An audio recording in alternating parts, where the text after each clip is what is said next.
It's the most recognizable shape in American car history. Long hood, short rear deck, and that chrome pony charging forward like it owns the highway. Back in the 60s, the Ford Mustang didn't just shake up the auto industry. It flat out changed America. It wasn't just a car. It was freedom. It was youth. It was Saturday night. It was the American dream on four wheels. But take a drive down some back roads in Ohio, Alabama, Oklahoma, and you'll see something different.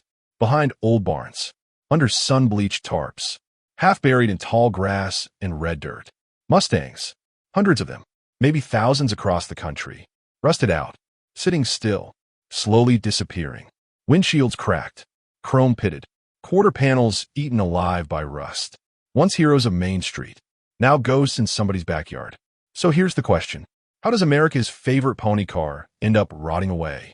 Why do so many owners hang on to them, even when they're clearly too far gone? And why can't we, as Americans, just let these cars go? Today on Backyard Car Story, we're not just talking about sheet metal and engines. We're talking about memory, pride, nostalgia, and a love affair that's lasted over 60 years. This is the story of the Mustang Graveyard. April 17th, 1964. The New York World's Fair.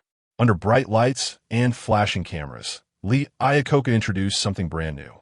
A sporty, affordable car built for regular Americans. It rode on the bones of the humble Ford Falcon to keep costs down, but it looked like nothing else on the road. Ford hoped they'd sell 100,000 in the first year. They sold 22,000 the first day.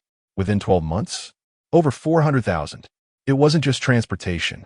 It was personal. You could order it your way. Inline 6 if you wanted something affordable. Or the 289 V8 if you wanted that deep American rumble. Coupe, fastback, convertible. It felt like the car was built just for you. Teenagers saw rebellion. Young couples saw independence. Returning vets saw opportunity. For a lot of Americans, this wasn't just their first cool car. It was their first real car. First loan. First big purchase. First road trip without their parents. First date. First burnout in a high school parking lot. And that's where the emotional trap started. Because when something carries your best memories, you don't see rust. You see your younger self. Now here's the part people don't like to talk about. Early Mustangs were beautiful, but they weren't exactly built like tanks. Ford had to keep costs low. Thin metal, shared components, and one major design flaw, the cowl vent system. Leaves would collect under the windshield. Rainwater would sneak in. That moisture would sit there, trapped, slowly rotting the floorboards from the inside out. Most owners had no clue until their carpet felt damp or their feet went through the floor.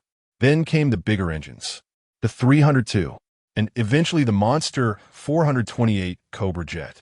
Incredible power, but the front shock towers weren't always ready for that kind of stress. Cracks started forming, frames twisted, metal fatigued. Add Midwest road salt, add the gas crisis of the 70s, add years of sitting in garages. People would say, I'll get to it next summer. But next summer turned into next decade. And here's the thing about rust. It doesn't take breaks. It doesn't care about your plans. By the time some of these cars saw daylight again, the floor pans were gone, frame rails crumbling, torque boxes dust. But instead of selling them for cheap, owners doubled down. Because by then, that Mustang wasn't transportation. It was history parked in a garage. In the late 60s, Carroll Shelby transformed the Mustang into something meaner. The GT350. The GT500. Louder. Faster.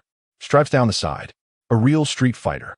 And decades later, movies like Gone in 60 Seconds lit the fire all over again.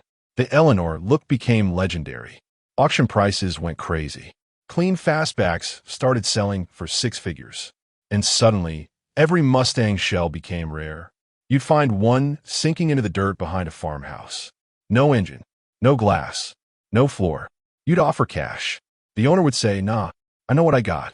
That phrase, I know what I got, might be the most American sentence ever spoken in a driveway. Because technically, restored, it might be worth big money.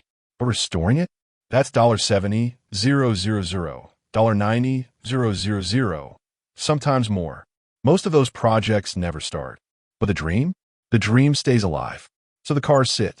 Not because nobody cares, but because the owner cares too much. There's something called the endowment effect. We place more value on things simply because they belong to us. With Mustangs, that effect hits different. To a buyer, It's a rusted project. To the owner, it's 1968. Gas is cheap. The radio's playing. The windows are down. And life feels wide open. Selling it feels like giving away a piece of your youth. So instead, it becomes part of the backyard, part of the property, part of the family story. Across America, this has created thousands of accidental Mustang graveyards. Not because people are careless, but because they remember. Now here's the good news. A new generation of builders is stepping in. Restomods, modern Coyote V8 swaps, updated suspension, Disu brecas, reliable daily drivers hiding inside classic bodies. They're dragging cars out of fields, welding in new floor pans, saving vie en plat, bringing these ponies back to life. But let's be honest, some of them are too far gone. Some will only live on as parts donors, so another Mustang can survive. And maybe that's part of the story too. Because even sitting in the weeds, a 1965 Mustang isn't just junk. It's a snapshot of American optimism. Every dent tells a story. Every torn seat carries a memory.